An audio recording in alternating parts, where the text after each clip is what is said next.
একজন, এবং তার মানে ঘটক যে ঘটকারিটা করেছে আর কি, তো তিনিও কিন্তু বেশ ভালো করে বোঝাচ্ছেন এবং সমস্ত কিছু যে কি সমস্যা।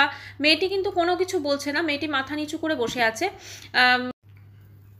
নমস্কার বন্ধুরা, welcome back to my channel. শুরু করছি একটি ভিডিও। আজকে এমন একটা বিষয় নিয়ে ভিডিও করব যেটা আমার মানে কি বলবো, খুব অবাক লেগেছে বিষয়টি। এবং সত্যি এরকম সমস্যা আমাদের চারপাশে ঘটছে, তাই না? সমস্যাহীন তো জীবন হয় না, এটা নিশ্চয়ই শুনেছেন। কিন্তু এই সমস্যাগুলো যদি একবার ঘটে বা এরকম মানে কেউ যদি এরকম ঝামেলায় জড়িয়ে পড়েন, তো তার ফ্যামিলির যে কী অবস্থা হয় সত্যি সেটা দেখছি আর অবাক হচ্ছি। অবশ্যই আপনারা টাইটেল থাম্বনেল দেখে বুঝতেই পেরেছেন আমি কি বিষয় নিয়ে কথা বলবো। সোশ্যাল মিডিয়াতে গত 2-3 দিন ধরে একটি বিষয় খুব ঘুরছে, সেটা হচ্ছে রবি প্রিয়াঙ্কা যে সে বেশ কিছু ভিডিওস করেছে, ঠিক আছে। শুরুতেই বলি, আমি প্রথমে যখন তাকে দেখি তার ভিডিওগুলো সে এরকমভাবে তার পারিবারিক কেচ্ছা সে বিক্রি করেছে, আমার না ভীষণ ভীষণ খারাপ লেগেছিল এবং রাগও ধরেছিল। তো যাই হোক, আমি তার ভিডিওগুলি দেখলাম এবং প্রথমেই বলি তার কিন্তু প্রত্যেকটা ভিডিওতে আমার কিন্তু একবারও অ্যাড আসেনি। তার সাবস্ক্রাইবার কিন্তু অনেক বেশি, বোধহয় 32,000-এর ওপর, কিন্তু আমি যতবারই ভিডিওগুলো অনেকবার চালিয়েছি অ্যাটলিস্ট আমার তো কোনো অ্যাড আসেনি।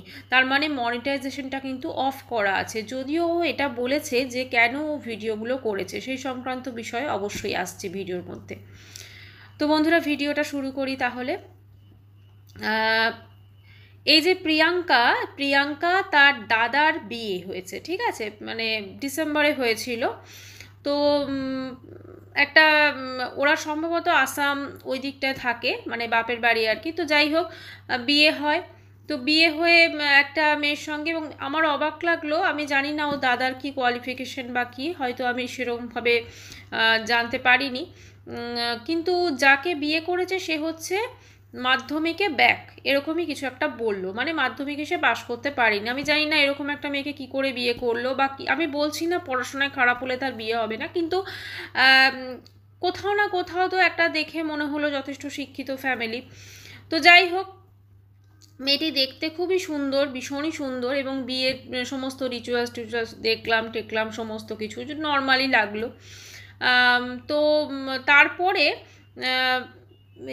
পরের সমস্যাটা শুরু হয়, সেটা হচ্ছে মেয়েটি তার হাজবেন্ডের কাছে যেতে চাচ্ছে না, বা তার থেকে মানে সবার সঙ্গে ভালো ব্যবহার করছে, এটা প্রিয়াঙ্কার কথা অনুযায়ী সবার সঙ্গে ভালো ব্যবহার করছে। প্রিয়াঙ্কার সঙ্গে যেহেতু ওর ননদ ভালো ব্যবহার করছে সবার সাথে, শাশুড়ির সাথে, শ্বশুরের সাথে, কিন্তু ওর হাজবেন্ডের সাথে ও একদমই কথা বলছে না। হাজবেন্ড বা ও যদি বসে থাকছে, মানে যেটা ওদের ফুলসজ্জে যেটা ছিল, তো সেখানে সেই রাতে নাকি ও ওর দিদাকে নিয়ে, মানে মেয়েটি তার বাপের বাড়ি থেকে যে দিদা এসেছিল তাকে নিয়ে ঘুমিয়েছে। তো এটা তো বিশাল একটা, মানে ছেলের বাড়ির কাছে তো বুঝতেই পারছেন কি একটা বিষয়। তো যাই হোক, সেটা খুব খারাপ লেগেছে ওদের সবাইকারই, এবং অবশ্যই ও দাদারও ডেফিনেটলি খারাপ লাগবে। তো তারপরে যত দিন যেতে থাকে এই জিনিসগুলো কিন্তু বাড়তে থাকে, ঠিক আছে। এবং তারপরে যখন ওই অষ্টম মঙ্গলা যেটা হয়, যেটাকে পাক ফেরে বলে আর কি, তো সেটাতে যখন মেয়েটি বাপের বাড়ি যায়, তখন মেয়েটি বাপের বাড়ি যাওয়ার পর মেয়েটি কিন্তু আর ফেরত আসতে চায় না। তো যাই হোক, এই এরা আনতে যায়, এবং সেখানে দেখলাম এই প্রিয়াঙ্কার যে হাজবেন্ড, উনি বেশ ভালোভাবে জিনিসটা বোঝাচ্ছেন। এবং শুধু প্রিয়াঙ্কার হাজবেন্ড নয়, আরও একজন এর মধ্যে কিন্তু ইনক্লুড আছে, সেটা হচ্ছে ঘটক। মানে প্রিয়াঙ্কা দাদা এবং বৌদির যে বিয়ে করেছে, মানে সে বৌদির বাপের বাড়ির একজন, এবং তার মানে ঘটক যে ঘটকারিটা করেছে আর কি, তো তিনিও কিন্তু বেশ ভালো করে বোঝাচ্ছেন এবং সমস্ত কিছু যে কি সমস্যা। মেয়েটি কিন্তু কোনো কিছু বলছে না, মেয়েটি মাথা নিচু করে বসে আছে। তো মেয়েটির বাবা পর্যন্ত বোঝাচ্ছে, মাও বোঝাচ্ছে, কিন্তু মেয়েটি কিছুতেই মানে কিছুই বলছে না। মেয়েটি কোনো রকম মানে ওই রিলেটেড কথা বললে মেয়েটির কোনো রকম রিয়াকশন নেই, ঠিক আছে। তো এবারে যাই হোক, সেখান থেকে নিয়ে আসে, এবং নিয়ে আসার পর এর আগে যখন অষ্টমঙ্গলায় যাচ্ছে এরা, তখন ওর দেখলাম ওদের বোধহয় কিছু রিচুয়ালস আছে, বা হয়তো নজর যাতে না লাগে ওর হাতটা মানে ওই মেয়েটির হাতটা প্রথমে ওর শাশুড়ি একবার কামড়ে দিল, তারপর ওর হাজবেন্ড যখন কামড়ালো তখন মেয়েটি একদম জোরে ঝটকা মেরে হাতটাকে সরিয়ে নিল। মানে ও কোনোভাবেই ওর হাজবেন্ডের মানে কি বলবো সংস্পর্শে যেতে চাইছে না, বা তার মানে তার কাছে আসতে চাইছে না, এটা হচ্ছে মেন কথা। এবার কি রিজন সেটা নিয়ে আমি বলছি। তো যাই হোক, সেখানে তো চলে গেল, ইয়ে করলো। তারপরে মেয়েটি পরপর ভিডিও করে গেছে, অনেক কথা বলেছে, এবং মেয়েটি তারপর বলেছে মানে প্রিয়াঙ্কা, যে এই ভিডিওগুলো আমি একান্ত এই কারণে করছি কারণ মেয়েটি ডিসেম্বরে বিয়ে হয়েছে, এখন সে অলরেডি তার বাপের বাড়ি চলে গেছে। তো মেয়েটি এখন অলরেডি বাপের বাড়ি চলে গেছে, এবং গিয়ে সে শ্বশুর বাড়ির ওপর পুরো মানে যে শ্বশুর বাড়িতে তাকে টর্চার করা হয়েছে, তাকে খেতে দেওয়া হয়নি, এই সব কিছু কথা বলে যাচ্ছে। এবং যে জিনিসগুলো, যে পয়েন্টগুলো বলছে, প্রবলেমটা কি হয়েছিল, এরা কেন এই বিষয়গুলো জানতে পেরেছে আরও বেশি করে, যখন মেয়েটি এরকম করছে তখন মেয়েটি যখন অষ্টমঙ্গলা থেকে আসে মেয়েটির ফোনটি নিয়ে নেওয়া হয়, ঠিক আছে, মানে ফোনটি ওর বাপের বাড়ির লোকই নিয়ে নেয় বা সরিয়ে নেয়।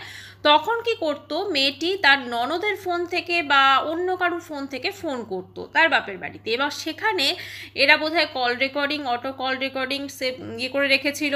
তো সেখান থেকে সব কলগুলো কিন্তু রেকর্ড হতে থাকে, এবং তখনই কিন্তু ওর মনের যে ইচ্ছা মেয়েটি সেটা জানা যায়। মেয়েটির মনের ইচ্ছা কি, মেয়েটি তার মাকে রীতিমতো বলে যে তুমি আসবে অষ্টমঙ্গলায়, অষ্টমঙ্গলায় যাওয়ার আগের ঘটনা এটা, তুমি আসবে অষ্টমঙ্গলায় এবং তুমি বলবে যে আমি আমি তোমার ওখানে মানে আমি তো এখানে থাকবো না, আমি তোমার ওখানে যাব, এরকম কিছু একটা বলে, ঠিক আছে। এবং যা যা হচ্ছে মানে ছেলেটি বা ওরা হয়তো কোনো মেলাতে ঘুরতে যাওয়ার প্ল্যান করছে বা কোথাও হানিমুনে যাওয়ার প্ল্যান করছে, সেখানে সমস্ত কিছু কিন্তু ও নেগেটিভভাবে নিচ্ছে এবং সেটা তার বাপের বাড়িতে বলছে। এখন দেখুন এই যে ঘটনাগুলো ঘটেছে, এবার যেহেতু শ্বশুরবাড়ির ওপর পুরো দোষারোপটা দিয়েছে এবং পাড়াতে এই জিনিসটা ছড়াচ্ছে আর কি, মানে শ্বশুরবাড়ি পাড়ায়, তো স্বাভাবিকই ওদের সবার লোকের কাছে তো কোথাও না কোথাও দেখুন লোক এই ধরনের মশালাদার খবর পেলে তো আর কিছু চায় না, কেউ তো আর সত্যতাটা জানতে যাবে না, কিন্তু সবাই কথা বলতে শুরু করেছে। এবং তখন কিন্তু প্রিয়াঙ্কা এই ভিডিওগুলি করে এবং ভিডিওগুলো প্রুফ হিসেবেও রাখে এবং সবাইকে একটা জানানোর জন্য, এবং প্রমাণ সমেত কিন্তু জানায়। কথা হচ্ছে মেয়েটিকে দেখে যেটা বোঝা যাচ্ছে, মানে ওর দাদার যে স্ত্রী, তাকে দেখে যেটা বোঝা যাচ্ছে যে মেয়েটি, অনেকেই বলছেন যে অ্যাফেয়ার করেছে বা কিছু, মেয়েটি কিন্তু বিয়েটা বেশ এনজয় করেছে, কারণ বিয়ের সাজগোজ দেখলাম, বিয়ের সমস্ত কিছু বেশ ভালো, ঠিক আছে, কিন্তু ওর হাজব্যান্ডের সঙ্গটাকে এনজয় করছে না। এর দুটো রিজন হতে পারে। একটা তো যেহেতু মেয়েটির বয়স বোধহয় ভীষণই কম, যদি আমি ক্লাস 10 বা মাধ্যমিক যদি ধরি, তো হতে পারে যে শারীরিক সম্পর্কের একটা ভয় বা ভীতি, সেটার জন্য হতে পারে এরকম। কারণ সবার সঙ্গে তো ও সম্পর্কটা মানে সবার সঙ্গে ভীষণভাবে ভালো করে কথা বলছে, ই করছে, তাহলে হাজব্যান্ডের সঙ্গে কেন ওরকম করছে, ঠিক আছে। কারণ ওর মনে হয়েছে যে ও যদি হাজব্যান্ডের সঙ্গে কথা বলে বা ইয়ে করে, তাহলে তো মানে ওর যে ভয়টা পাচ্ছে সেটা ঘটবে আর কি। তো এটা একটা রিজন হতে পারে, অথবা মেয়েটির কোথাও অ্যাফেয়ার থাকতে পারে। কিন্তু মেয়েটির যদি কোথাও অ্যাফেয়ার থাকতো তাহলে তো ফোনে সেটা ধরা পড়তো বা কিছু। মোট কথা মেয়েটির কিন্তু একটা কাউন্সিলিং এবং মানসিক চিকিৎসার ভীষণভাবে প্রয়োজন। সেই জন্য ওর শ্বশুরবাড়ি এবং বাপের বাড়ি দুজনেরই উচিত যে ওকে কোনো মানে ডাক্তার দেখানো, কি সমস্যা, কারণ আসল সমস্যাটা তো কেউ বলছে না, মেয়েটিও কিন্তু মুখ ফুটে বলছে না কি সমস্যা, ঠিক আছে, বা কেন এরকম করছে ও। আর এটা ওর যেটা প্রিয়াঙ্কাও বলল যে মেয়েটি কিন্তু বিয়ের আগে তার দাদাকে ছবি টবি পাঠাতো, ওরা যে শ্বশুরবাড়ি থেকে শাড়ি ফাড়ি পাঠাতো সেগুলো পরে ছবি পাঠাতো, মানে একটা সম্পর্ক তো ছিল, তাহলে কথা বলেছে, এই করেছে, নতুন তো নয়, তাহলে হঠাৎ করে কেন সেই সম্পর্কটা বিয়ের পর এরকম হয়ে গেল। এটা খুবই দুঃখজনক একটা ব্যাপার। এটা যতটা প্রিয়াঙ্কার কাছে দুঃখজনক, ততটা ওর বাড়ির লোকের কাছে দুঃখজনক, এবং অবশ্যই ও দাদার কাছে। একটা বিয়ে হয়ে যাওয়া মানে সেখানে একটা কোথাও না কোথাও, এবার যদি ওরা একসাথে না থাকে, যদি ডিভোর্স হয়ে যায়, একটা স্ট্যাম্প লেগে যাওয়া, এবং সেখানে যখন ছেলেটি এত ভালো ফ্যামিলি সব কিছু, যখন নেক্সট বিয়ের জন্য যখন হবে তখন বলবে না আগে একটা বিয়ে হয়েছিল, তা সেখানে যেহেতু ছেলে, অবশ্যই সেখানে একটা তো প্রশ্ন উঠবে কেন এরকমভাবে হয়েছিল। এখন এটাও হতে পারে, অনেকে যেটা বলছেন যে মেবি মেয়েটা হয়তো জেনে শুনে বা তার বাপের বাড়ি হয়তো জেনে শুনে বিয়েটি দিয়েছিল, যেখানে ডিভোর্স হলে প্রচুর টাকা হয়তো অ্যালিমনি পাওয়া যাবে বা মেনটেনেন্স পাওয়া যাবে, এটা বিষয় এটাও হতে পারে। এখন তো সব কিছুই হচ্ছে, কোনো কিছুই তো মানে অবাক করে না। কিন্তু এখানে মেয়েটি যখন তার মায়ের সাথে কথা বলছিল, মা কিন্তু তাকে যথেষ্টভাবে বোঝাচ্ছিল এবং তার বাবাও বেশ দেখলাম বোঝাচ্ছিল একদম মাথা রেখেই করে। তাহলে মেয়েটিরই কোনো সমস্যা আছে, এবং সেটা প্রেম ঘটিত সমস্যার থেকেও আমার যেটা মনে হচ্ছে ওর কোনো মানসিক সমস্যা আছে, কিছু ভীতি আছে। তো সেই ভীতিটা কিন্তু অবশ্যই ওকে কাটাতে হবে। এবং কিন্তু ওর হাজবেন্ডের সঙ্গেও কোনো রকমভাবে কোনো মানে কি বলবো, কথাবার্তা বলা কোনো কিছুই করছে না। তো সেক্ষেত্রে ওদের দুজনের সম্পর্কটা মানে বিয়ের আগে না, এই জন্য বলে প্রত্যেককে মানে একবার করে না, এখনকার যা যুগ পড়েছে, এটা একবার করে দেখা করানো বা ওদেরকে বিয়ের আগে না একটুখানি একসাথে মেলামেশা করতে দেওয়া উচিত। কারণ এটা এমন, বিয়েটা হচ্ছে একটা জুয়ার মতো, তুমি একবার ভালো হলো তো ভালো, আর একবার খারাপ হলো তো খারাপ, মানে পুরো সারা জীবনের জন্য। তখন তুমি সেখান থেকে বেরোনোর একটাই উপায় ডিভোর্স। এবার ডিভোর্স মানেই তো একটা স্ট্যাম্প লেগে যাওয়া, তাই না? কোথাও না কোথাও আজকে হয়তো জিনিসটা অনেক সচল হয়েছে বা সহজ হয়েছে, কিন্তু কোথাও না কোথাও খারাপ তো একটা লাগে, অনেক হ্যারাসমেন্ট, অনেক কিছু। তো সেক্ষেত্রে বিয়ের আগে একটু ভালো করে মেলামেশা, যারা বিয়ে করবে তাদের ছেলে এবং মেয়ে বাড়ি, এটা ভীষণভাবে দরকার। ছেলে মেয়ে উভয়ের একটা মেলামেশা। এরা ফোনে হয়তো কথা বলেছে বা হয়তো চ্যাটের মাধ্যমে কথা বলেছে, কিন্তু একসাথে এরা কি মেলামেশা করেছে, সেটাই হচ্ছে মেন প্রশ্ন। তো যাই হোক, ওর দিদি দেখলাম, মানে ওর বোন দেখলাম, মানে মেয়েটি তো প্রিয়াঙ্কা তো ওর বোন, ওর দাদার সমস্ত বিয়ের ভিডিও সব কিছু দিচ্ছে। কিছুটা অবশ্যই চ্যানেলটা গ্রো করার জন্য করছে, সেটা ও কোনোভাবে অস্বীকার করতে পাবে না। হয়তো মনিটাইজেশনটা এখন অফ রেখেছে, যখন হয়তো আরও কিছুদিন পর হয়তো অনই করে দেবে।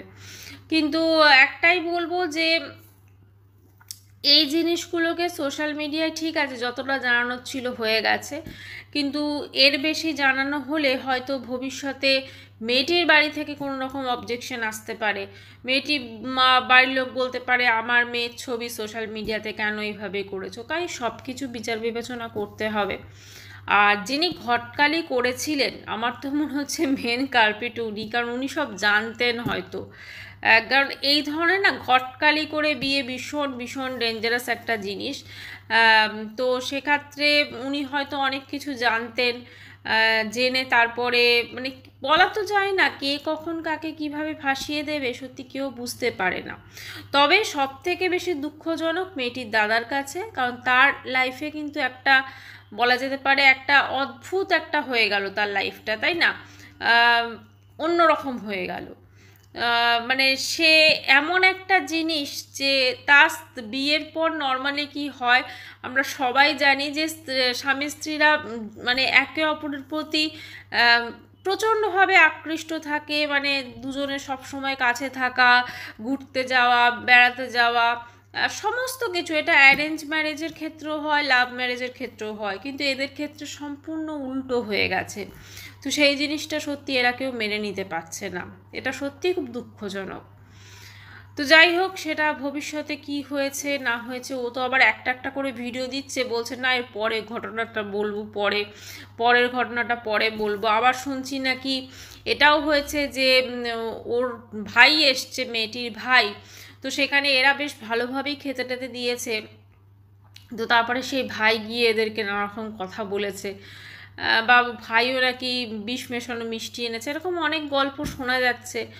অনেক রেকর্ডিংও শুনিয়েছে মেয়েটি, যদি সম্ভব হয় আমি রেকর্ডিংটি দেব, তো দেখব। তো মানে অন্য রকম লাগছে সত্যি, এরকম জিনিস ইউটিউবে কি দেখছি আমরা, হ্যাঁ, কোনো কিছুই বাকি নেই ইউটিউবে দেখছি। যাই হোক, এগুলো তো আর হাস্যকর বিষয় নয়, এগুলো খুবই দুঃখজনক বিষয়। একটাই বলবো, এই ভিডিওগুলি মানে আমি প্রিয়াঙ্কাকে বলছি, এই ভিডিওগুলি এখন ঠিক আছে সবাই দেখছে, কিন্তু পরবর্তীকালে এগুলো ডিলিট করে দেওয়া বোধহয় বেটার। কারণ এগুলো যদি থাকে ওর ভাইয়ের পরবর্তীকালে, তো নিশ্চয়ই উনি যদি সংসার করেন, যদি এই মেয়েটির সঙ্গে ডিভোর্সের পর, তখন কিন্তু সমস্যা হতে পারে। কাজে এগুলোকে পার্মানেন্টলি না রেখে কিছুদিন রেখে তারপর ডিলিট করে দেওয়া উচিত। যাই হোক, ভিডিওটি এখানেই শেষ করছি। চ্যানেলটি ভালো লাগলে অবশ্যই করে সাবস্ক্রাইব করার অনুরোধ রইল। দেখা করবো নেক্সট ভিডিওর সঙ্গে। ততক্ষণের জন্য সবাই খুব ভালো থাকবেন। বাই।